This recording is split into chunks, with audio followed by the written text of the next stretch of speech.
सलाम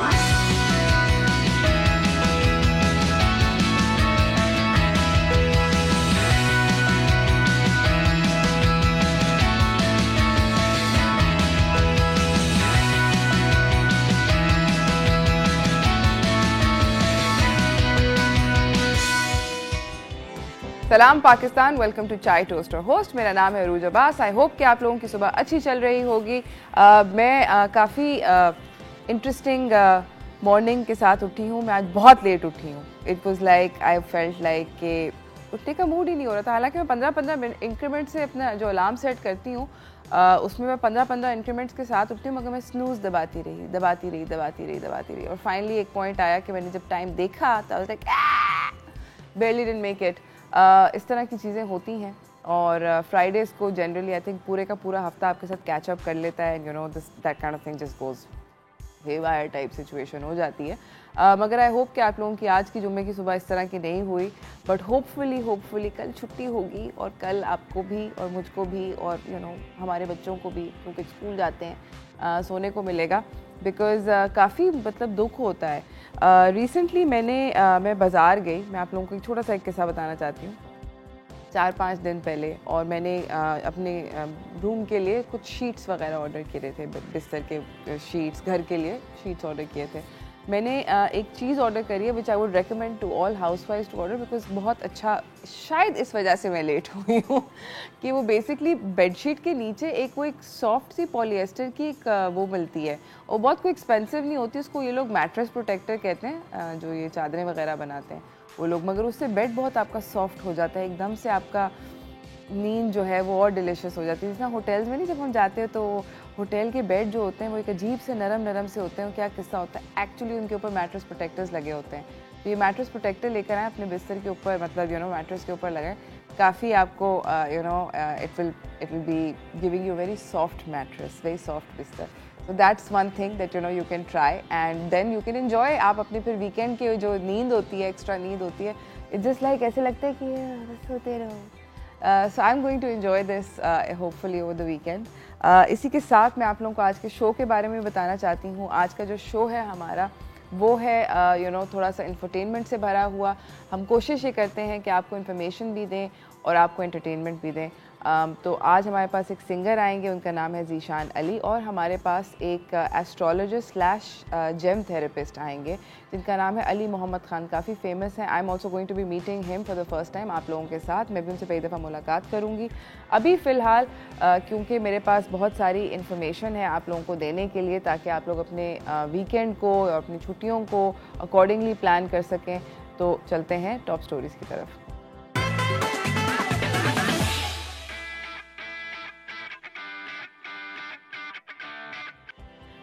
मेरी जो पहली ख़बर है वो इस्लामाबाद और रावलपिंडी के सिटीज़न्स के लिए है। इस्लामाबाद और रावलपिंडी में जैसे कि हमें पता है कि हमारा दारुल हुकूमत है इस्लामाबाद, तो वहाँ पर हर 23 मार्च पर एक परेड होती है, और 23 मार्च अभी होने वाला है। तो मैं आप लोगों को बताती चलूँ कि बहुत सारे ट्रैफिक के अंदर डाइवर्जन्स हैं, बहुत सारे चेंजेस हैं जो कि इम्प्लीमेंट हुए हैं। नेशनल हाईवे और मोटरवे पुलिस ने ट्रैफिक एडवाइजरी जो इशू करी है अहेड ऑफ टाइम, वो ये है कि इस ट्रैफिक प्लान के अंदर कोई भी हैवी व्हीकल, यानी कि कोई गुड्स की व्हीकल, कोई भी ऐसी बड़े ट्रक, ट्रॉले, फ्रेट, ये नहीं एंटर कर सकता दारुल हुकूमत के अंदर, स्पेशली परेड वाले दिन, और इनफैक्ट 6 दिन उससे कबल भी। ये 17 मार्च से इफ़ेक्टिव है और ये 23 मार्च तक रहेगा। और ये सुबह 12 AM to 12 PM, यानी कि रात 12 बजे से लेके दोपहर के 12 बजे तक तो ऐसा कोई सीन ही नहीं है कि कोई हैवी व्हीकल आ सकती है। प्रोहिबिटेड एरियाज़ हैं, उनको भी ट्रैफिक पुलिस वालों ने आपको एक मैप्स दिए हैं, उनको बता दिया है कि इन एरियाज़ में नहीं एंटर कर सकते। कोई हैवी ट्रैफिक इस्तेमाल नहीं कर सकेगी पेशावर इस्लामाबाद वाला मोटरवे और लाहौर इस्लामाबाद वाला मोटरवे। बेसिकली इस्लामाबाद के अंदर नहीं कोई भी हैवी व्हीकल आ सकती परेड डे वाले दिन, यानी कि 23 मार्च के दिन। ऑब्वियसली GT रोड जो कि पिंडी में से गुजरती है, वहाँ पर भी हैवी व्हीकल्स को नहीं आने दिया जाएगा। फुल ड्रेस रिहर्सल हुई थी अभी 2-3 दिन कबल, तो दैट वुड हैव, अगर जो 17 मार्च को हुई थी, तो अगर आप लोगों ने एक्सपीरियंस करी है तो आपको थोड़ा बहुत अंदाज़ा हो गया होगा कि क्या क्या सीन है। उन्होंने ये बताया कि डाइवर्जन्स हैं मरी रोड के ऊपर, जो भी ट्रैफिक है जितनी भी है, चाहे आप गाड़ी में हैं चाहे आप किसी भी चीज़ के अंदर हैं, वो अगर आप इस्लामाबाद की तरफ जा रहे हैं मरी रोड के उधर से लेके, तो डाइवर्जन पॉइंट्स होंगे डबल चौक रोड पे, 9th एवेन्यू पे। और बेसिकली जिस तरह कि आपको बोला कि आपको ये बताते चलें कि एक ट्रैफिक पुलिस का रेडियो है 88.6। तो अगर आपको और अपडेट्स जाननी है तो आप इस रेडियो के ऊपर ट्यून इन कर सकें। इसके अंदर ये कम्यूटर्स को बहुत सारी इन्फॉर्मेशन दे रहे हैं कि कहाँ कहाँ पे किधर डाइवर्जन है और कब तक वो डाइवर्जन रहेगी। इसी के साथ हम अपनी अगली खबर की तरफ चलते हैं जो कि KPK से है, और वो है कि KPK की जो ट्रैवल और टूरिज़म अथॉरिटी है KPCTA, इन लोगों ने एक नई कोविड के लिए, बिकॉज अब गर्मियाँ आ रही हैं, लोग पहाड़ों का रुख करते तो हैं, मगर क्योंकि third wave is well and truly है और काफ़ी खौफनाक रिजल्ट्स के साथ है, तो उन्होंने एक नया सेट ऑफ इंस्ट्रक्शंस जो है वो इशू किया है। और वो ये है, SOPs के अंदर ड्राइवर्स को मास्क और ग्लव भी पहनने होंगे, सारे रेस्टोरेंट्स और होटल्स ओनर्स को डिस्प्ले करने होंगे SOPs और जो भी इंस्ट्रक्शंस हैं in a very prominent place. Mandatory हो जाएंगे टेम्परेचर चेक्स। अगर कोई खुदा ना खास्ता किसी पॉइंट पर भी स्टाफ मेंबर को या होटल मैनेजमेंट को ये लगता है कि किसी गेस्ट को कोविड है, तो उनको हेल्थ केयर फैसिलिटी पे फ़ौरन लेके जाया जाएगा। अवेयरनेस पैम्फलेट्स बटेंगे। रेस्टोरेंट ओनर्स को ये ताकीद की गई है कि वो सेफ़ और हाइजीनिक एनवायरनमेंट प्रोवाइड करें गेस्ट को। सोशल डिस्टेंसिंग को मेंटेन करना शदीद अहम हो चुका है। सैनिटाइज़र्स होंगे हर तरफ। कैश ट्रांजैक्शंस के बाद सैनिटाइज़र इस्तेमाल करना मैंडेटरी होगा, यानी कि ज़रूरी है करना। और जो सबसे इम्पॉर्टेंट बात है कि 2 लोगों से ज़्यादा सिंगल ऑक्यूपेंसी के अंदर लोग नहीं ठहर सकेंगे, और अगर 4 लोगों की फैमिली है तो 4 लोगों से ज़्यादा 5वें बच्चा बड़ा किसी को भी नहीं ठहरने दिया जाएगा डबल ऑक्यूपेंसी रूम के अंदर। इसके अंदर काफ़ी सारी डिटेल उन्होंने एडवाइजरी जो है उन्होंने अपनी नए वाले जो हैं वो इशू किए हैं। अगर आप इसके ऊपर फर्दर इन्फॉर्मेशन चाहते हैं तो आप उनकी वेबसाइट के ऊपर जाके चेक कर सकते हैं। इसी के साथ मैं अपनी तीसरी खबर की तरफ जाती हूँ जो कि काफ़ी फ़नी है और काफ़ी क्यूट है। बुशरा अंसारी हमारी एक बहुत फेवरेट एक्टर हैं और बहुत अरसे से वो टीवी पे हमें हमारे दिल को लुभा रही हैं, मगर उन्होंने एक और काफ़ी मज़ेदार चीज़ करी है। She is one of those people जो कि बबली हैं और बोल देती हैं जो भी होता है दिल में। तो उन्होंने एक क्यूट सी चीज़ करी है सोशल मीडिया पे, मैं आपको वीडियो दिखाती हूँ। So as you can see, Bushra Ansari vaccination लगवा रही हैं कोविड की और कह रही हैं कि मैं सीनियर सिटीज़न हूँ। आई थिंक सब लोगों ने अपनी उम्र जो है उसको छुपाना जो है छोड़ देना चाहिए। और उन्होंने भी इनफैक्ट यही बोला, उन्होंने कहा कि जो छुपा रहे थे कि वो 60+ हैं, उन लोगों को नहीं छुपाना चाहिए और जाके वैक्सीनेशन लगवा लें। अच्छी बात है। आई होप कि वैसे जितने भी हमारे सीनियर सिटीजन्स हैं जिनके लिए इस वक्त वैक्सीनेशन अवेलेबल है वो अपने आप को रजिस्टर कर लें। अगर आपके घर में भी कोई आपके पेरेंट्स हैं, आपके कोई जानने वाले हैं, या अगर आप खुद हैं तो आई थिंक अपने आप को रजिस्टर कर लें। रजिस्ट्रेशन बहुत ज़्यादा आसान है। 1166 के नंबर के ऊपर आप अपने आप को रजिस्टर कर सकते हैं। अपना शनाख्ती कार्ड भेजें और आपको एक कोड आएगा, वो कोड लेके आप अपने वैक्सीनेशन सेंटर मुकर्रर टाइम पे चले जाएं। इसी के साथ मैं आप लोगों को अपनी आखिरी खबर बताना चाहती हूँ जो कि PSL के बारे में है, जो कि इसी थर्ड वेव की वजह से इनफैक्ट कैंसिल हुआ था। तो हुआ ये नाजरीन कि PSL जो है वो कैंसिल हो गया। इसकी वजह ये थी कि बहुत सारे क्रिकेट प्लेयर्स और ऑफिशियल्स जो थे उनको कोविड हो गया और कोविड में मुब्तला हो गए, तो PSL कैंसिल होना पड़ा क्योंकि उन्होंने अपने बायो बबल्स जो थे उसको ब्रीच कर लिया। अब PCB और PSL लीग के जो सारे के सारे लोग हैं वो मिल के डिसाइड कर रहे हैं। इस हफ्ते में उन्होंने डिसीजन लेना है। 23 मई से 20 जून के दरमियान में PSL के मैचेस होंगे। ये लोग ऑब्वियसली अवेलेबिलिटी चेक करेंगे क्योंकि बहुत सारे प्लेयर्स हैं और अब्रॉड यानी कि बाहर के मुल्कों के भी बहुत सारे प्लेयर्स हैं, बहुत सारे ऑफिशियल्स थे। तो लेट्स सी कि क्या अवेलेबिलिटी बनती है। बट और इसके मुताबिक ये भी डिसाइड हुआ है कि सारे के सारे कराची के अंदर होंगे। और जो सबसे ज़्यादा इंटरेस्टिंग बात है वो ये है कि बायो सेफ्टी यानी कि जो वो बायो बबल के अंदर थे वो पहले PCB के उसमें थी, मगर अब उन्होंने ये डिसाइड किया है कि UK बेस्ड प्राइवेट कंपनी को वो उसका ठेका देंगे और वो इंश्योर करेंगे कि प्लेयर्स अपने बायो बबल्स को ब्रीच नहीं करते। और 7 डे क्वारंटीन बिफोर मैचेस सब लोग अपनी मैंडेटरी क्वारंटीन पूरी करें। इसी के साथ नाजरीन मुझे जाना है एक ब्रेक की तरफ। ब्रेक से वापस आएंगे, हमारे पास एस्ट्रोलॉजर होंगे। आपके पास अगर कोई भी सवाल है उनके लिए तो आप हमें ज़रूर कॉल कीजिएगा। हम जा रहे हैं छोटी सी ब्रेक पे। ब्रेक से वापस आके जानते हैं कि किसको कौन सा पत्थर पहनना चाहिए डिपेंडेंट ऑन कि वो कब पैदा हुआ है। Stay tuned, will be right back.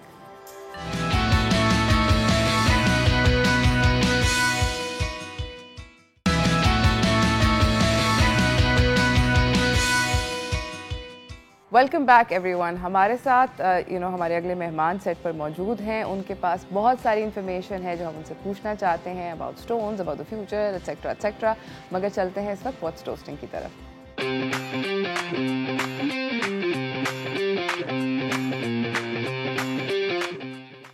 हमारे साथ हैं अली मोहम्मद खान, जो कि एस्ट्रोलॉजर भी हैं, जेम थेरेपिस्ट भी हैं और हर्बलिस्ट भी हैं। वाह, और आप जेमोलॉजिस्ट भी हैं, अभी हम बात कर रहे थे। जी बिल्कुल। कैसे हैं? अस्सलाम वालेकुम। वालेकुम। रोज आप खैरियत से हैं? अल्हम्दुलिल्लाह ठीक ठाक। मुझे बताएं कि अभी हम पत्थरों की बात कर रहे थे और एकदम से मैंने कहा मैंने इतने सारे पहने हुए हैं, बट आधे गुड फॉर मी, आधे नॉट गुड फॉर मी। ऐसा होता है कि कुछ पत्थर आपके लिए अच्छे होते हैं और कुछ पत्थर आपके लिए नहीं होते? बिल्कुल रूज, ये सही बात है कि कोई भी चीज़, इनफैक्ट कि मैं आपको बताऊं कि आप पानी भी एक लिमिटेड क्वांटिटी से ज़्यादा पीते हैं तो बॉडी में आपके जो मिनरल्स हैं, सोडियम पोटेशियम लेवल है, उसको कम कर देता है, डिक्रीज़ कर देता है। और इनफैक्ट मैंने कहीं स्टडी पढ़ी कि ऑस्ट्रेलिया में एक बाकायदा एक कॉन्टेस्ट हुआ, उसमें किसी खातून ने तकरीबन 6 लीटर पानी पी लिया और विद इन 3 डेज़ वो इंतकाल कर गई, क्योंकि उनके बॉडी के जो सोडियम पोटेशियम लेवल है वो डिज़ोल्व हो गया। इस तरह आप अगर स्टोन्स जो हैं वो बेसिकली डिफरेंट किस्म के केमिकल्स की कंपोजिशन होती है उनकी, और वो हज़ारों साल ज़मीन के नीचे रहते हैं, और वो बॉडी पे जब आप वेयर करते हैं तो वो बॉडी के अंदर से, मतलब आउटर स्पेस से जो आपकी सनलाइट आ रही है, सनलाइट को एब्जॉर्ब करते हैं और उसे फोकस करके बॉडी में एब्जॉर्ब करवाते हैं। अब जो उस स्टोन का कलर होता है वो तो रिफ्लेक्ट होता है, बाकी तमाम कलर जो है वो एब्जॉर्ब होते हैं बॉडी में। प्लस उस स्टोन की जो अपनी केमिकल कंपोजिशन होती है, मिसाल के तौर पे डायमंड है, प्योरेस्ट फॉर्म ऑफ कार्बन है। अब उसमें बाज़ ट्रेस एलिमेंट्स होते हैं जो उसको कलर देते हैं, ठीक है। राइट। डायमंड भी प्योर वाइट नहीं होता, उसमें हल्का सा येलो होता है, या पिंक होता है, या ब्लू होता है, हल्का सा टिंज होता है। वो हल्का टिंज जो है ट्रेस एलिमेंट्स होते हैं मुख्तलिफ किस्म के, जो हमारा पीरियोडिक टेबल है उसमें होते हैं। Right. उनकी एनर्जी एब्जॉर्ब कर रहा होता है, बॉडी एब्जॉर्ब कर रही होती है, और बॉडी के अंदर बहुत ही माइक्रो लेवल पे म्यूटेशन होती है जेनेटिक, उसकी हैबिट में चेंज होती है। आप अगर कोई स्टोन वेयर कर रहे हैं, इनफैक्ट कि स्टोन तो बहुत बड़ी चीज़ है, इनफैक्ट आप कोई कलर वेयर कर रहे हैं स्पेसिफिक, और वो आपके अंदर उस कलर की एनर्जी एब्जॉर्ब करवा रहा है, और वो कलर आपकी बॉडी से मैच नहीं करता, तो आपकी हैबिट चेंज हो जाना शुरू हो जाएंगी। आप मिसाल के तौर पे एक छोटी सी एग्जांपल देता हूँ कि आप रेड कलर वेयर कर रहे हैं, बहुत ज़्यादा वेयर कर रहे हैं, तो अब आपको लगेगा कि आपके अंदर एग्रेसिवनेस बढ़ रही है, बहुत ज़्यादा एनर्जी। आप एक आदमी ऑलरेडी बहुत एग्रेसिव है, उसको आप रेड कलर या ब्लैक कलर वेयर करवा रहे हैं तो वो बहुत ज़्यादा एग्रेसिव हो जाएगा, हर किसी से नोक झोंक शुरू हो जाएगी, खटपट शुरू हो जाएगी, उसको गुस्सा बहुत जल्दी आएगा, वो मामूली सी बातों पे चिड़चिड़ाहट हो जाएगी, मतलब उसके रिफ्ट शुरू हो जाएगी हर किसी से। उसकी जगह अगर वो वाइट कलर पहनेगा, स्काई ब्लू पहनेगा, सी ग्रीन पहनेगा, तो उसके अंदर कूलनेस और कामनेस आएगी। तो हर एक चीज़ का ना एक इम्पैक्ट है ह्यूमन बॉडी पे, क्यों ह्यूमन बॉडी जो है एक माइक्रो कॉस्मोस है, एक मैक्रो कॉस्मोस है जो पूरी कायनात है, उसके साथ इंसान लिंक्ड है।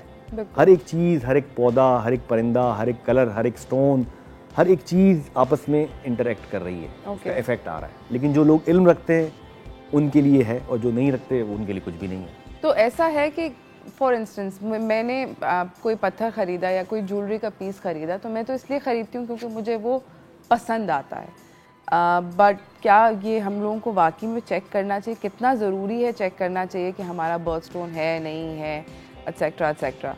बिल्कुल सही बात की आपने। एक्चुअली ये कि जैसे हम कुछ खाना लेते हैं, फ्रूट्स होते हैं ना, बाद फ्रूट्स होते हैं, वेजिटेबल्स होते हैं, बाद लोगों को जी मुझे स्टेक बहुत पसंद है, मुझे जो है वो ब्रोस्ट पसंद है मुझे, लेकिन आप जब खाते हैं किसी को फूड पॉइजनिंग हो जाती है, किसी को इंडाइजेशन हो जाती है, किसी को गला ख़राब हो जाता है। जी आपको स्टार फ्रूट बहुत पसंद है, आपको जी रसबेरी पसंद है, किसी को कोई फ्रूट पसंद है, किसी को, अब मिसाल के तौर पर मुझे ब्रोकली बहुत पसंद है, मैं यूज़ करता हूँ, उससे हेल्दी बहुत फूड है, लेकिन उससे क्या होता है कि इंडाइजेशन हो जाती है, हैवी होता है, बहुत ज़्यादा डाइजेस्ट करने में प्रॉब्लम होता है, थोड़ा सा आपको मतलब मतली सी होती है, इस तरह की चीज़ें होती हैं। अब ज़रूरी नहीं कि आपको जो चीज़ पसंद हो वो आपके लिए अच्छी भी हो। अच्छी कौन बताएगा? जो उस फील्ड का एक्सपर्ट होगा आपको बताएगा कि ये चीज़ आपके लिए अच्छी है या नहीं है। ऐसे ही है जैसे आप में कोई जिसम में बॉडी में पेन हो रहा है, आपने कोई मेडिसिन ले ली, जी मुझे ये ले ली, मिसाल के तौर मैं ब्रांड नाम नहीं लेगा, कोई भी मेडिसिन ले ली, वो जनरल सब लोग यूज़ कर रहे हैं, सबको तो कुछ इशू नहीं हो रहा, लेकिन आपने वो यूज़ की मेडिसिन, आपको एसिडिटी हो गई, आपको कोई और इशू हो गया, आपको मतलब और बहुत बड़ा डायरिया लग गया, कभी प्रॉब्लम बड़ा हो सकता है, कभी छोटा। बिल्कुल डेफिनेटली। इसी के साथ नाज़रीन इस टॉपिक को हम फर्दर डिस्कस करेंगे, और अब हर किसी के बर्थ मंथ के साथ, मगर इस छोटी सी ब्रेक के बाद।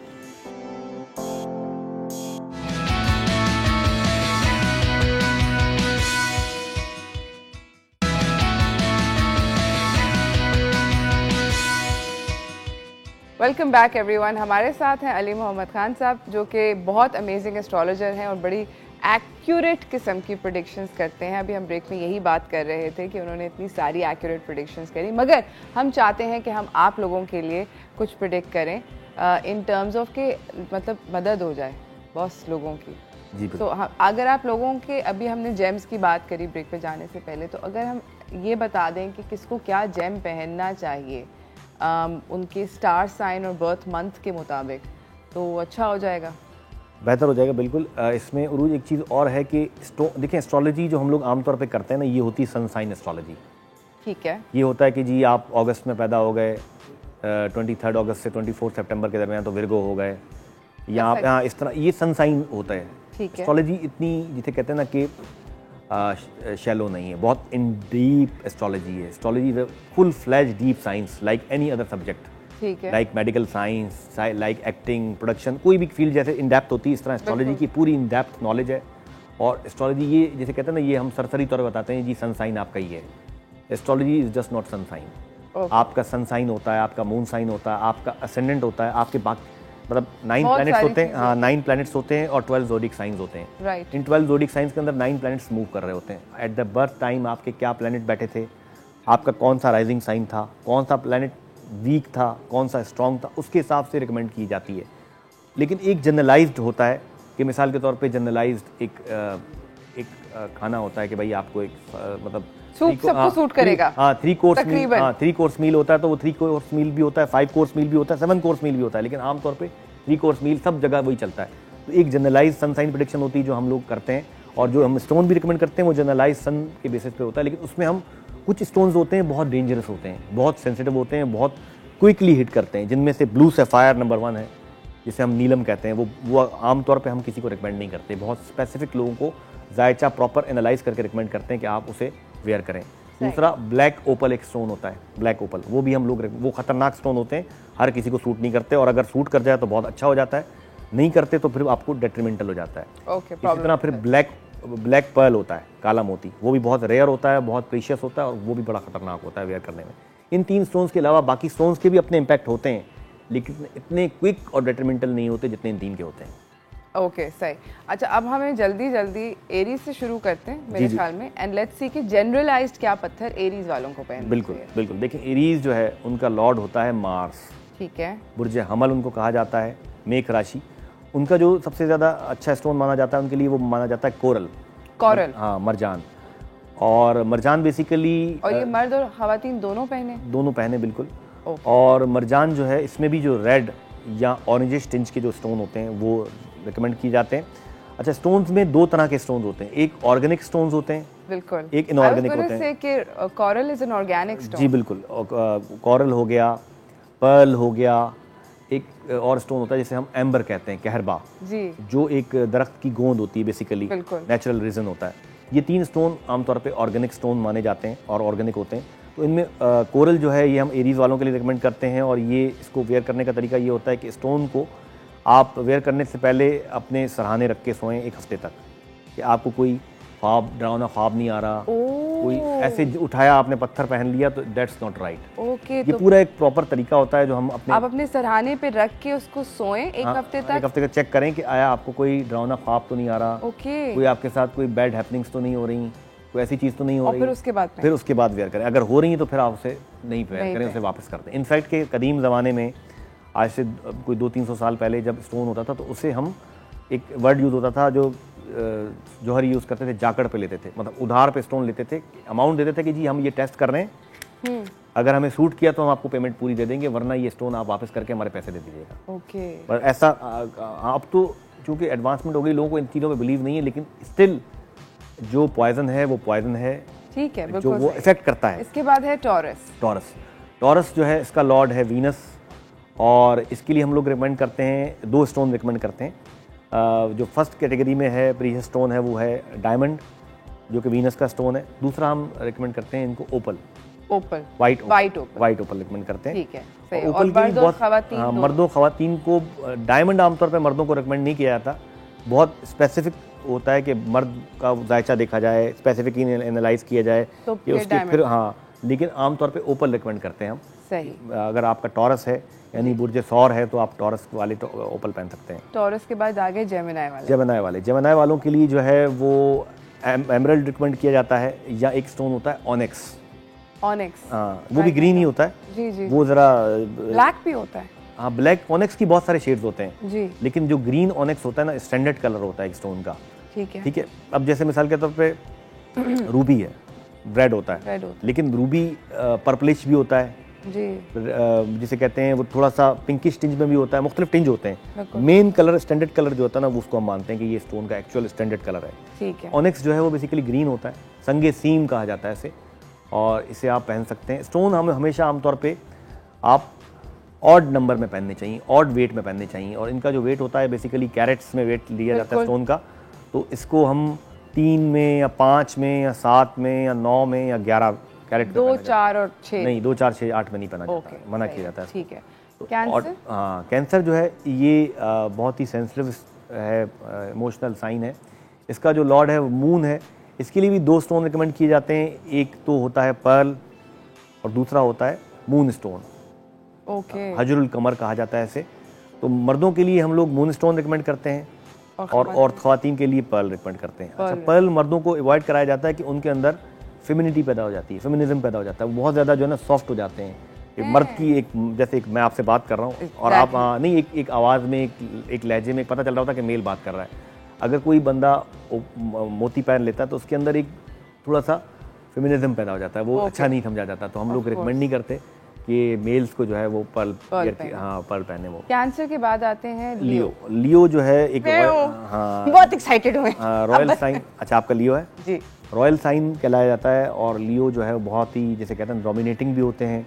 और एक उनके अंदर बड़ी अच्छी होती है एक चीज़ कि वो सिर्फ अच्छी बातें बोल रहे हैं। हाँ, अच्छी बातें बोल रहे हैं। अच्छा, लियोस जो है वो डोमिनेट करते हैं, और दूसरा ही कि उनको आप अगर खुशामद करें उनकी, तो उनसे आप कुछ भी करवा सकते हैं। हाँ, बिल्कुल सही आपने बोला। उनकी जो है ना, आप उनसे उनकी कीमती तरीन चीज भी ले सकते हैं अगर आप उनकी खुशामद कर दें तो। झूठी ही कर दें, उनकी झूठी कर दें, लेकिन झूठी तारीफ कर दें, खुशी खुशी सब दे देंगे, सब दे देंगे, बिल्कुल। तो लियोस के लिए जो है स्टोन हम रिकमेंड करते हैं वो होता है रूबी, जिसे हम याकूत कहते हैं जी। और रूबी के बारे में बताता चलूँ कि Ruby one of the most expensive stone है, डायमंड से भी कहीं ज़्यादा एक्सपेंसिव स्टोन है, अगर वो आपको अच्छी क्वालिटी का मिले। क्योंकि कलर स्टोन्स जो हैं वो डायमंड से एक्सपेंसिव होते हैं, लेकिन चूंकि उनकी अवेलेबिलिटी रेयर है, मतलब उस क्वालिटी का जो एक क्वालिटी का मिलता है, चाहे वो एमरल्ड हो, चाहे येलो सफायर हो, चाहे रूबी हो, वो बिल्कुल लूप क्लीन नहीं मिलता, बिल्कुल। इसलिए उसकी वो बिल्कुल डल। हमारे पास कॉलर हैं। अस्सलाम वालेकुम फौजिया।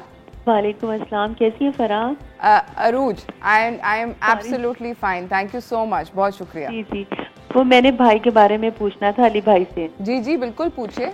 वो भाई का ना, मुझे मैरिज के हवाले से पूछना, फाइनेंशियल भी, इनका एक प्रपोजल अभी यूके का आया हुआ है, तो मैंने पूछना था कि क्या हो जाएगा। अच्छा, आपके भाई का नाम क्या है? अच्छा, मैं एक सवाल का जवाब दे सकता हूँ क्योंकि काफी डिटेल हो जाएगा ना। जी जी। हाँ, एक में पूरा आप एक सवाल इनमें से पूछे। फाइनेंसेस के बारे में जानना चाहती हैं या मैरिज के बारे में? मैरिज का बता दें कि बाहर जा सकेंगे, प्रपोजल है अभी, तो हम लोग क्या कर लें बाहर। अच्छा फौजिया, मुझे आपके भाई का नाम और उनकी डेट ऑफ बर्थ प्लीज बता दीजिए। Date of birth, time of birth, place of birth, 3 चीजें। अमजद है और उनकी डेट ऑफ बर्थ है 26 जैन 71, शाम 6:15 बजे कराची में। और कराची में, ठीक है, थैंक यू सो मच, बहुत बहुत शुक्रिया। शाम 6:15 बजे, शाम 6:15 बजे कराची में पैदा हुए, ठीक है, थैंक यू सो मच। हम लोग जा रहे हैं एक छोटी सी ब्रेक की तरफ, ब्रेक से वापस आएंगे, फौजिया के सवाल का जवाब भी देंगे और हम फौजिया को बताएंगे कि अमजद की क्या प्रेडिक्शन निकलती है। उतनी देर में हम ब्रेक पे जा रहे हैं, कहीं ना जाइएगा। अगर आपका भी कोई सवाल है तो हमें ज़रूर कॉल कीजिए। Stay tuned.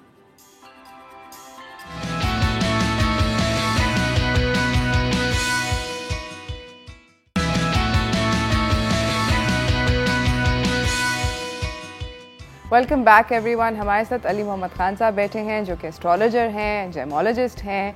वो बहुत अमेजिंग किस्म की प्रेडिक्शंस भी देते हैं। अभी हमें ब्रेक पे जाने से पहले, अभी तो नहीं, आई नो बीच में काफ़ी टाइम आया था, बीच में ज़्यादा थोड़ी लंबी हो गई break, I am really sorry and I apologise for that. मगर बीच में हमारे पास कॉलर ने कॉल करके ये पूछा था, फौजिया का कॉल आया था अपने भाई अमजद के लिए, और उन्होंने 2-3 सवाल पूछे थे, but I am really sorry अगर आपने कॉल करके इनसे कोई बात करी। Be very specific in your question. Amjad का आप हमें बता सकते हैं कि मैरिज का उनको सबसे ज़्यादा मैरिज का उनके अप्रैल 2021 के 20 अप्रैल से लेकर सितंबर के बीच में उनका प्रपोजल एक्सेप्ट हो सकता है और उनकी शादी हो सकती है। अप्रैल से लेके सितंबर तक, सितंबर के बिटवीन, इस ठीक पीरियड है। में। जी बिल्कुल, इसके अंदर उनकी शादी हो सकती है। हाँ, उनका प्रपोजल एक्सेप्ट हो सकता है और है इम्कानात के हो जाए। ठीक है फौजिया, आई होप कि दैट आंसर्स योर क्वेश्चन। इसी के साथ हम अपने अगले सन साइन वर्गो के क्या लिए स्टोन पहनना जी, वर्गो जो है वो बेसिकली उनका लॉर्ड होता है मरकरी। इनके लिए भी स्टोन जो है वो ऑनिक्स और एमरल्ड है। ऑनिक्स और एमरल्ड, जी, ये पहन सकते हैं ठीक और 5 कैरेट में ये वेयर करें। अच्छा, बड़ा पत्थर, हाँ, 5 कम से कम 5 में पहने तो ज़्यादा बेहतर है, क्योंकि जो सॉफ्ट स्टोन होते हैं ना, जैसे एमरल्ड हो गया या पर्ल हो गया, ये स्टोन ज़रा बड़े पहने तो ज़्यादा इफेक्टिव होते हैं। ओके ठीक है, ऑलराइट। इसके बाद वर्गो के बाद आता है लिब्रा। लिब्रा लिब्रा के लिए जो है 2 स्टोन हैं, एक है डायमंड है, ओपल है। ये 2 स्टोन रिकमेंड किए जाते हैं इनके लिब्रा लिए। के हाँ, लिब्रा के लिए। और लिब्रा के बाद आते हैं स्कॉर्पियो। स्कॉर्पियो। स्कॉर्पियो के लिए है एक तो उनके लिए सुर्ख अकीक, रेड एगेट उनके लिए कहा जाता है, सुर्ख अकीक, और दूसरा मरजान, कोरल। ये ठीक 2 है। स्टोन रिकमेंड किए जाते हैं इनको। ये वेयर करें तो इनके लिए बहुत बेहतर रहेगा। अच्छा, हमारे साथ एक कॉलर भी है। आई एम सॉरी, मुझे आपको यहाँ पे स्कॉर्पियो के बाद रोकना पड़ रहा है। मोहम्मद इरफान कानपुर से बात कर रहे हैं। अस्सलाम वालेकुम। वालेकुम सलाम। मैंने सर से अपनी जॉब के बारे में पूछना था। अप्लाई भी किया हुआ, टेस्ट भी क्लियर हो गया है। ठीक है, मेरी डेट ऑफ बर्थ है 12/12/89, ठीक है। शाम 7 बजे खानपुर में। शाम 7 बजे खानपुर में। Thank you so much Mohammad Irfan आपका कॉल करने का। इन्होंने अप्लाई किया हुआ है, अपनी जॉब के बारे में जानना चाह रहे हैं। कि कब मिलेगी जॉब? कब मिलेगी जॉब? अप्लाई कर चुके हैं। सही। टाइम ऑफ बर्थ क्या बताया इन्होंने? 7 बजे शाम के। Okay. Place of birth Khanpur ही है। कानपुर ही है जी। ओके। इनका जो दायचा है उसके हिसाब से अगर हम देखते हैं तो इनकी जो जॉब है, मोस्ट प्रॉब्ली इनकी जॉब अगले महीने के एंड तक इम्कानात है कि मिल जाए इनको। तो आपको यानी कि अप्रैल के एंड तक इम्कान है कि आपकी जॉब मिल जाए। इंशाल्लाह हम भी दुआ करेंगे, आप भी दुआ करें और कोशिश फिर भी जारी रखें। अच्छी बात है। इसी के साथ हमने स्कॉर्पियो तक के स्टोन्स डिस्कस कर लिए। स्कॉर्पियो के बाद सजिटेरियस। बिल्कुल। सेजिटेरियस यानी कि बुर्ज कौस के लिए जो स्टोन रिकमेंड करते हैं, जर्द अकीक करते हैं इनके लिए रिकमेंड, और दूसरा हम करते हैं येलो सैफायर, तीसरा हम करते हैं टोपाज। ये 3 स्टोन है। इनमें दोनों पीले, तीनों सारे पीले। येलो ही होते हैं। येलो जुपिटर का कलर ही येलो है। ठीक है, पीले ही रिकमेंड किए जाते हैं इनके लिए। राइट। हर एक प्लेनेट का एक स्पेसिफिक कलर है, उस कलर से रिकमेंडेड रिलेटेड स्टोन्स को रिकमेंड किया जाता है। ओके, ठीक है। अब नेक्स्ट जो ज़ोडिएक साइन है वो है कैप्रिकॉर्न। जद्दी।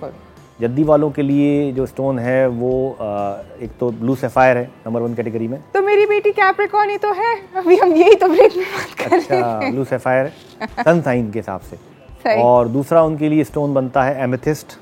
ठीक है, तीसरा उनके लिए बनता है लेपिस लजुली, Right. लाजवर्द जिसे कहा जाता है। ठीक है। ये 3 स्टोन बनते हैं। ठीक है। और एक्वेरियस है। एक्वेरियस के लिए भी कमोबेश यही स्टोन है। उनके लिए ब्लैक एगेट है, काला अकीक, ठीक है, एमेथिस्ट है, लाजवर्द है और ब्लू सफायर है।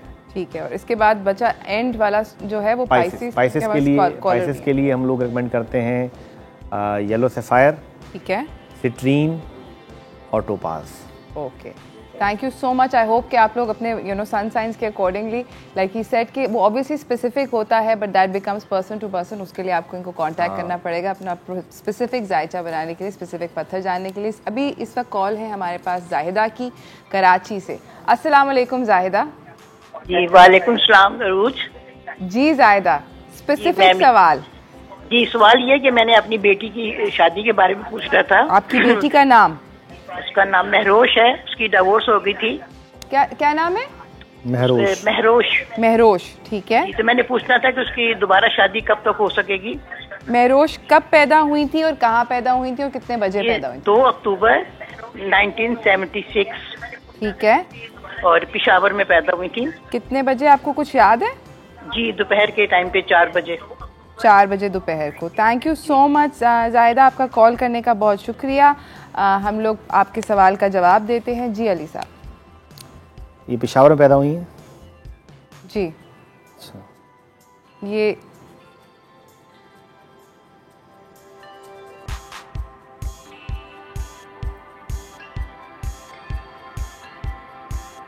जी सही सही सही सही सही। दोपहर को 2 बजे इन्होंने बताया, 4 बजे शाम 4 बजे 4 बजे ये पैदा हुई हैं पेशावर में। Okay. 2 अक्टूबर को 2 अक्टूबर 1976। जी। जी देखिए अभी तो इनके जो मामलात चल रहे हैं ना थोड़े डिस्टर्ब हैं, और इनके लिए अगले साल 2022 इसके बाद इनफैक्ट बेटरमेंट आएगी, कुछ चीज़ें इम्प्रूव होंगी, शादी के इम्कानात बनते हैं। लेकिन थोड़ा सा इनका जो है ना माइंड अजीब व गरीब है, कुछ चीज़ें इनके मामलात डिस्टर्ब हैं। ये मतलब वालदा हैं, जानती होंगी, कुछ अपनी बेटी को कुछ बेहतर करें, कुछ उनके एटीट्यूड में कुछ चीज़ों में प्रॉब्लम्स हैं, मैं ऑन एयर डिस्कस नहीं कर सकता, कुछ प्रॉब्लम्स हैं उसके साथ जिसकी वजह से उसकी डिवोर्स हुई। वो चीज़ें वो बेटर करेगी तो फिर मामलात अच्छे चलेंगे। अच्छा, और कोई किसी तरह का सदका दें या कुछ ऐसा? सदके के लिए फिर पूरा तफसीली देखना पड़ेगा, अभी फिलहाल सदका नहीं बता सकता। बस ये कि ब्लैक कलर करें अपने एटीट्यूड। हाँ, अपना एटीट्यूड जो है ना इनका प्रॉब्लम है, थोड़े कुछ मसले मसाइल हैं इनके, उसकी वजह से इनकी शादी का इशू हुआ इनको। अच्छा, साथ ही हमारे पास हमारे अगले कॉलर आ गए हैं मोहम्मद उस्मान। हेलो, अस्सलाम वालेकुम। वालेकुम सलाम। मोहम्मद उस्मान लियाकतपुर से। मोहम्मद उस्मान, आप कहाँ से बात कर रहे हैं? लियाकतपुर से। लियाकतपुर से, ओके जी। 24 जनवरी 1994, ठीक है, रात 11 बजे। रात 11 बजे। और कहाँ पर आप पैदा हुए थे? लियाकतपुर में, जिला रहीम यार खान। लियाकतपुर, ओके, रहीम यार खान, 1994 टाइम। और क्या आपका सवाल है? मैंने इलेक्शन ऑफिसर का टेस्ट दिया हुआ है, उसके बारे में पूछना कि जॉब होगी या नहीं, या जॉब कब तक होगी। जॉब का आपने टेस्ट दिया हुआ है और आप जानना चाहते हैं कि आपकी जॉब कब तक होगी, ऐसे ही? जी। ठीक है, thank you so much. Time of birth क्या बताया इन्होंने? इन्होंने रात 11 बजे पैदा हुए थे लियाकतपुर रहीम यार खान डिस्ट्रिक्ट के अंदर, और 24 जनवरी 1994 पे पैदा हुए थे। सही सही सही। इनकी जो इम्कानात हैं जॉब लगने के, वो अभी दिसंबर के बाद इनको जॉब मिल सकती है। इस साल दिसंबर के बाद गवर्नमेंट जॉब वगैरह के लिए इन्होंने अप्लाई किया मोस्ट प्रॉब्ली जी, तो इनको दिसंबर के बाद इम्कानात हैं कि जॉब मिल जाए। दिसंबर के बाद मोहम्मद उस्मान आपको जॉब मिलेगी। In the mean time my recommendation है इसके फारिग बैठने से बेहतर ये है कि कुछ थोड़ा मोड़ा जो भी आप काम कर सकते हैं वो करें। इसी के साथ हमारे पास हमारी अगली कॉलर है सबा कराची से। अस्सलाम वालेकुम सबा। अस्सलाम वालेकुम, कैसी हैं रोज आप? आई एम बिल्कुल ठीक ठाक हूँ। अच्छा, मुझे अपना पूछना था, मेरा नाम है पूरा नूर सबा। और मुझे अपना पूछना था, मेरा कोई काम नहीं हो पाता है। मेरा स्टार साइन है ज़ोडिएक है मेरा स्कॉर्पियो, और मैं पीर के दिन सुबह 6 बजे पैदा हुई हूँ। अच्छा सबा, आप कौन सी तारीख पे पैदा हुई हैं? 11 नवंबर 1991। ठीक है, 91। और आप चाहती हैं कि आपको कोई काम नहीं पूरा होता। और हाँ, आप कहाँ पैदा हुई हैं? मैं कराची में ही हुई हूँ। ठीक है, thank you so much for calling Saba, बहुत बहुत शुक्रिया। हम आपके सवाल का जवाब देते हैं अली साहब। जी सर। 11 नवंबर 1991 और टाइम ऑफ बर्थ क्या बताया इन्होंने? 6 बजे सुबह के 6 AM। और ये कराची में पैदा हुई हैं। नूरुल सबा इनका पूरा नाम है। सवाल इनका मुझे समझ नहीं आया। इन्होंने कहा कि मेरा कोई काम नहीं होता है इन टर्म्स ऑफ जॉब। इनको भी जॉब के ही मामलात। अच्छा, जॉब के मामला। वैसे कोई जो काम सोचती हैं करती हैं, बिजनेस जॉब जो भी है वो उनका काम पूरा। देखिए इनका जो माइंड है ना, बेसिकली ये फोकस्ड माइंड नहीं है इनका जो मून है सेक्रेटेरिएट में पड़ा हुआ है, तो किसी चीज़ को भी कुछ देर बाद पसंद करती हैं फिर चेंज कर लेती हैं। माइंड फोकस करके काम करें। आपकी पैदाइश चांद गिरहन के दिन हुई है, तो आपका माइंड वेवरिंग माइंड है। ये वजह है कि आप कोई काम, मतलब आदमी कंसिस्टेंसी चाहिए होती है। अगर आपको फर्स्ट अटैम्प्ट में अचीवमेंट नहीं होती तो आप छोड़ के दूसरा काम कर लेती हैं, दूसरा नहीं होती तीसरा। एक माइंड को फोकस्ड रखें आप और कंसिस्टेंटली करें तो होगा। आपका असल में मेंटली इश्यूज़ हैं फोकस के, कि आपके अंदर कंसिस्टेंसी नहीं है, कंसिस्टेंटली कोई काम नहीं करती हैं आप। ऑल राइट, आई होप सबा कि आपने बात इनकी सुनी। कंसिस्टेंट होना बहुत ज़्यादा ज़रूरी है। कंसिस्टेंटली दिल लगा के एक ही काम करें। इसी के साथ हमारे पास हमारी अगली कॉलर मौजूद हैं सबा लाहौर से। हेलो सानिया। हाँ जी, मैं सानिया बात कर रही हूँ लाहौर से। जी सानिया। हाँ जी, मेरी डेट ऑफ बर्थ है 5 मई 1995 और मैं सुबह, हाँ जी, मैं सुबह 6 बजे जुम्मे वाले दिन पैदा हुई थी। ओके। अच्छा, मुझे ये पूछना है कि मैं जो हूँ ना फिलहाल जॉब कर रही हूँ, लेकिन वो नहीं है कि मुझे कोई अच्छी जॉब मिलेगी, और अगर मिलेगी तो कब तक चांस है? अच्छा, आप सानिया कहाँ पर पैदा हुई थी? मैं लाहौर में पैदा हुई। ठीक है, सुबह 5 बजे। सुबह 6 बजे पैदा हुई हैं ये 5 मई 1995 लाहौर में। सानिया इनका नाम, और इनका सवाल ये है, जॉब अच्छी कब मिलेगी? जॉब अच्छी आपको मिलेगी 2022 के फैब के बाद। इम्कानात हैं कि आपको अच्छी जॉब मिल जाए 2022 में, 2022 के फैब में, 5वें महीने में, मई में। नहीं, फैब में 2022 के फैब में। ठीक है, 2022 के फरवरी में सानिया आपको अच्छी जॉब मिल जाएगी। आप जॉब अपनी चेंज कर सकेंगे। Opportunity will knock on your door and I wish you all the best, good luck with everything. इसी के साथ हमारे पास टाइम जो है उसका इख्तिताम हो गया है। कॉलर्स बहुत सारे कॉल कर रहे हैं। हम डेफिनेटली आपको ज़रूर बुलाएंगे सर दोबारा, ताकि आप हमें और भी इंफॉर्मेशन दे सकें। थैंक यू सो मच, आपका आने का बहुत बहुत शुक्रिया। And it's always nice and very pleasant to meet with people like yourself. बहुत बहुत शुक्रिया। कुछ जाते हुए अगर आप हमारे नाज़रीन को कहना चाहें? बस ये कि कोई भी चीज़ जो है वो कंसिस्टेंटली करें, और मतलब किसी की चीज़ को लाइट ना लें। मतलब स्टोन्स लोग वेयर करते हैं, कोई कलर स्पेसिफिक डार्क कलर्स बहुत ज़्यादा वेयर करते हैं। स्पेसिफिकली मैं कहूँगा कि लड़कियाँ जो अनमैरिड हैं ब्लैक कलर्स बहुत ज़्यादा वेयर करती हैं शौक या तौर पे, तो वो अवॉइड करना चाहिए। अगर आप किसी मजहबी उसकी वजह से पहन रही हैं ब्लैक कलर तो एक अलग बात है, वो मखसूस अय्याम में आप पहन रहे हैं, लेकिन रेगुलर बेसिस पे ब्लैक ना पहने तो ज़्यादा बेहतर है। Thank you so much for coming. इसी के साथ हम एक ब्रेक पे जा रहे हैं। ब्रेक से वापस आके हम आपको अपने अगले मेहमान से मिलवाएंगे, कहीं ना जाइएगा।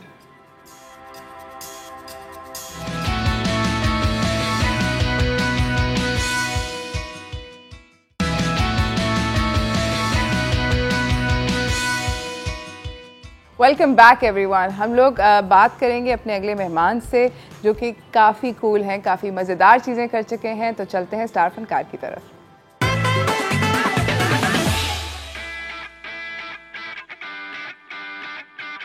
तो हमारे साथ हैं ज़ीशान अली, जो कि एक अमेजिंग सिंगर हैं, very very talented. Welcome to the show. Thank you very much. अस्सलाम वालेकुम। कैसे? वालेकुम अस्सलाम, बिल्कुल ठीक। आप कैसे हैं? बिल्कुल ठीक ठाक। मुझे बताएं, आपने 2 नए सिंगल्स रिलीज़ किए हैं जी। ये आपने अभी रिसेंटली रिलीज़ किए हैं, दोनों इंडिपेंडेंटली रिलीज़ किए? जी, ये एक प्लेटफॉर्म है बिगफुट म्यूज़िक, जिनके साथ मैंने ये ट्रैक्स किए हैं। और ये जो लास्ट ट्रैक था पर्दा, ये बुल्ले शाह का एक कलाम है। Oh wow. और ये बड़ी हार्डकोर किस्म की पंजाबी है, बड़ी ठेठ पंजाबी है? जी, मैं पंजाबी हूँ। Oh nice. तो पंजाबी है और एक सूफ़ी ट्रैक है ये, लेकिन हमने उसको ट्राई किया थोड़ा मॉडर्न म्यूज़िक के साथ फ्यूज़ करना। हाँ, ताकि अगर किसी को म्यूज़िक अच्छा लगे तो शायद वो ये जानने की कोशिश करे कि बात क्या हो रही है।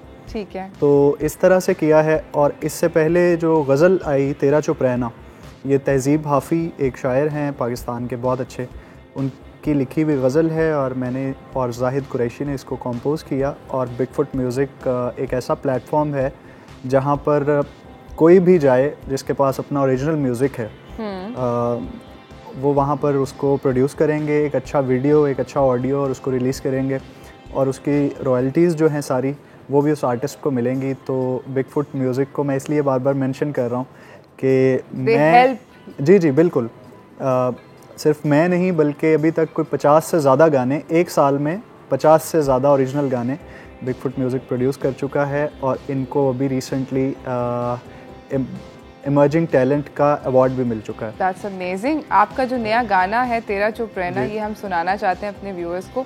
इसकी वीडियो देखते हैं। वाओ, ये गज़ल थी जी। And it sounds really, this also sounds really poppy. It's got like a pop sort of feel to it. ऐसे ही कोई कोशिश हमने की कि क्योंकि गज़ल जो है ना वो थोड़ा सा, उसके साथ ये मामला हुआ है कि गज़ल का आखिरी एल्बम हमारे मुल्क में रिलीज़ हुआ था आज से 25-30 साल पहले। बिल्कुल। और गज़ल में जब हम लोग गिनने पे आते हैं कि कितने लोग हैं यहाँ पे, तो सारे पुराने लोग ही हमारे जहन में आते हैं, या अली सेठी अभी कर रहे हैं, इनके अलावा जो सजाद अली की बेटी हैं ज़ौ कर रही हैं, और कोई नहीं कर रहा गज़ल को ना, क्योंकि उसको नए म्यूज़िक के अंदर ढालना जो है ना वो डिफरेंट है थोड़ा। बाकी जो सूफ़ी म्यूज़िक है उसको आप फ्यूज़ कर देंगे रॉक के साथ तो वो एक नया फॉर्म ऑफ म्यूज़िक सामने आ जाएगा, बाकी सारे मामला। लेकिन गज़ल जो है, चूँकि उसमें इतनी पोइट्री जो है वो इतनी शदीद होती है, यानी उसके अल्फाज जो हैं उनको उसी तरह अदा करना होता है, तलफ़्फ़ुज़ का ख्याल रखना होता है, उसका पूरा कॉन्टेक्स्ट चेंज नहीं होने देना होता।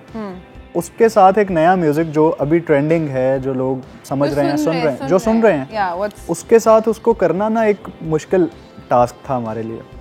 लेकिन एक एक्सपेरिमेंटल था, लेकिन बहुत अच्छा लोगों ने रिस्पॉन्ड किया इस पे और लोगों को बड़ा पसंद आया। I know and I really liked it also। इसका अकूस्टिक वर्जन आप हमें सुनाएंगे ताकि हम ब्रेक पे आपके अकूस्टिक वर्जन के साथ जाएं। मैं एक और गज़ल आपको सुना देता हूँ। Done, absolutely. ये गज़ल जो मैं अभी आपको सुनाने लगा हूँ, ये नासिर काज़मी साहब की लिखी हुई है और ये ओरिजिनली मैडम नूर जहां जी ने गाई हुई है। वाओ।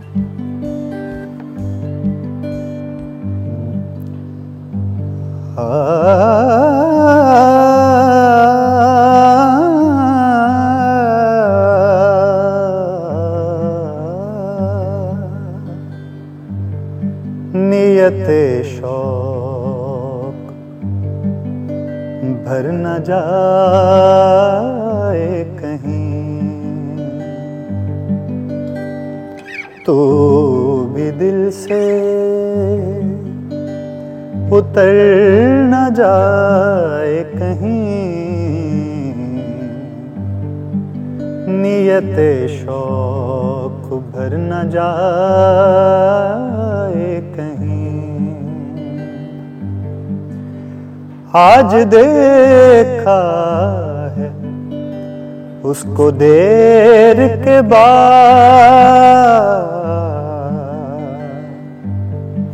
आज देखा है उसको देर के बाद। आज का दिन गुजर न जाए कहीं, तो भी दिल से उतर न जाए कहीं। नियते शौक भर न जाए कहीं। आओ कुछ देर रो भी लेना सिर, फिर ये दरिया उतर न जाए कहीं, तो भी दिल से उतर न जाए कहीं।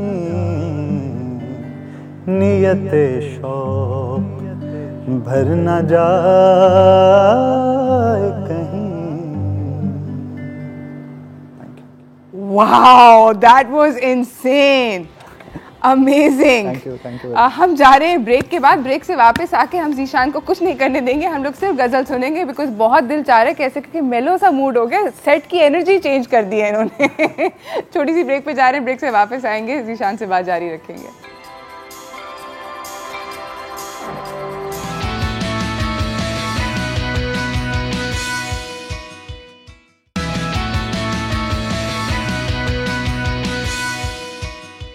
Welcome back everyone. मेरा दिमाग थोड़ा सा उड़ा हुआ है क्योंकि ब्रेक के अंदर ज़ीशान ने मुझे गाना सुनाया। गाना गज़ल? हाँ, गज़ल है। गज़ल। और मेरा दिमाग जो है वो हो गया है। बॉस के पास काफ़ी सीरियस किस्म के फेफड़ों मेरे ख्याल में सिंगर्स के अंदर दिस वाज पर्दा विच वाज द सूफी कलाम जी, बुल्ले शाह का। जी बिल्कुल, जिसके बारे में आप बात कर रहे थे, जो आपने फ्यूज़ किया है इन अ मॉडर्न स्टाइल। जी हाँ, ये एक इसके बारे में ये है कि सुनने में तो एक बड़ा मॉडर्न सा ट्रैक लग रहा है, लेकिन इसकी जो कॉम्पोजिशन है वो 100% एक क्लासिकल कॉम्पोजिशन है। वो एक राग है Malkauns, it's a pentatonic raga scale. उसके अंदर इसकी, यानी इसको अगर क्लासिकली अगर आप इंस्ट्रूमेंट्स हटा दें और ये इसके साथ एक हारमोनियम आ जाए तो ये एक राग चल रहा है। और उसके ऊपर आपने ओवरले किया है बेस गिटार और ड्रम्स और ये चीज़ें आ गई तो वो थोड़ा मॉडर्न साउंड करने लगा। तो ये है कि इस तरह की एक हमने एक्सपेरिमेंटल हम चीज़ें करते रहते हैं बिगफुट पे। जैसे तेरा चुप रहना एक बड़ी सीरियस किस्म की गज़ल थी, लेकिन वो थोड़ी पॉप साउंड करती है। जब कोई सुनता है तो जल्दी लोग उसको एक्सेप्ट कर लेते हैं, जल्दी उनके समझ में आने लगती है जब इजी होता है उनके लिए। ऑफ कोर्स अंदर से बहुत सीरियस किस्म की रिक्वेस्ट आ रही हैं आपके लिए और आपके फेफड़ों के लिए कि आप कोई नुसरत फ़तेह अली खान साहब का गाना गाएं, because we feel that you can do it, you can do it. Nusrat Fateh Ali Khan साहब का गाना ही मैं सुनाता हूँ आपको, लेकिन ऐसा गाना कि जो कम सुना हुआ है लोगों ने। ठीक है। क्योंकि बहुत सारे गाने तो ऑलरेडी इतने लोगों ने गा दिए और उनके हर लफ्ज जो है लोगों को याद है, तो मैं कुछ नई चीज आपको नुसरत साहब से absolutely.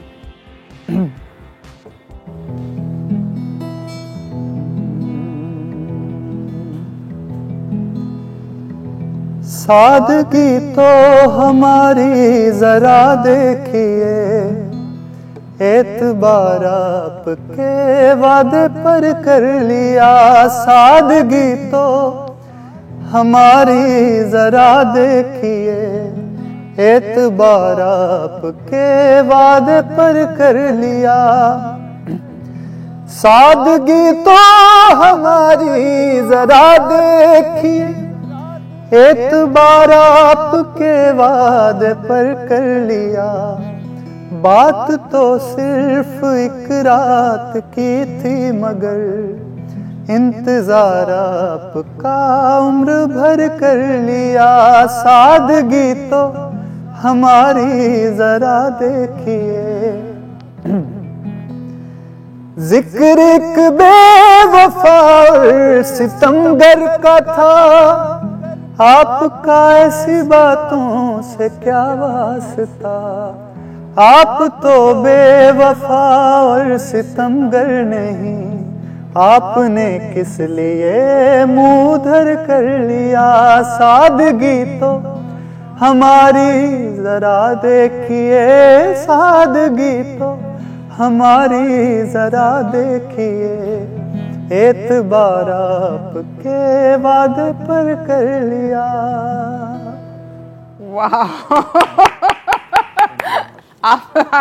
This is really insane. Thank you. आपने इस गाने को, ये गजल, हाँ ये एक गजल है, पोइट्री को अगर देखें तो गजल है, लेकिन नुसरत फतेह अली खान साहब ने इसको एक कवाली के स्टाइल में। और आपने क्या किया इसके साथ? आपने गजल वापस? हाँ मैंने थोड़ा सा गजल माहौल में किया इसको। Very very very nice. आपको पर्सनली क्या बेहतर लगता है जब आप म्यूजिक सुनते हैं, and when you automatically drawn towards a certain genre, which one do you prefer?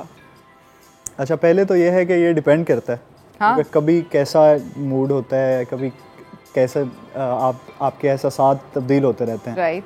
तो कभी ऐसा भी होता है कि कुछ ट्रांस और कुछ EDM वगैरह सुन रहे होते हैं। Okay. लेकिन जब मुझे कुछ सीखना होता है तो मैं हमेशा गज़ल सुनता हूँ।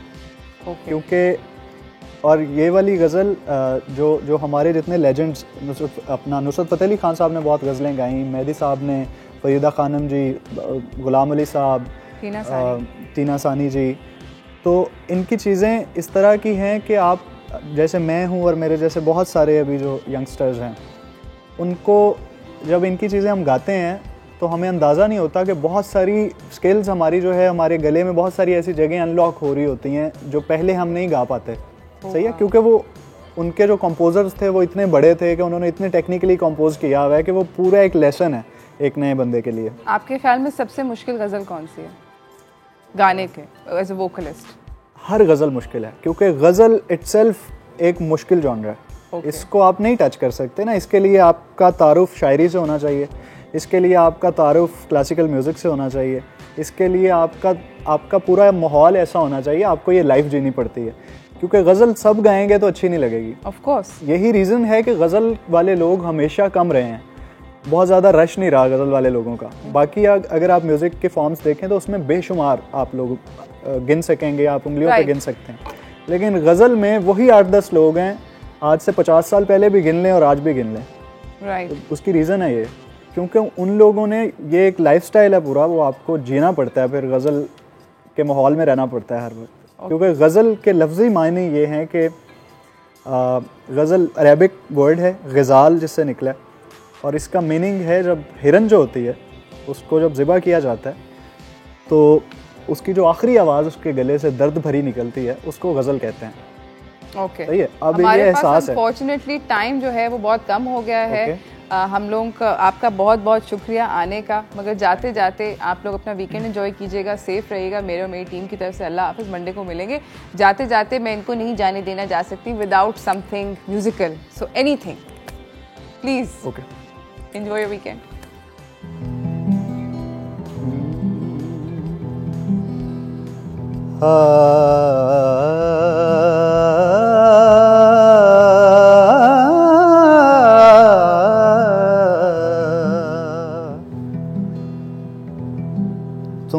तुम्हारे खत में नया एक सलाम किसका था,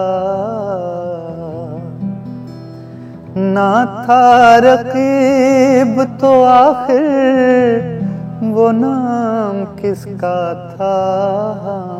तुम्हारे खत में नया एक सलाम किसका था। वफा करेंगे निभाएंगे बात मानेंगे,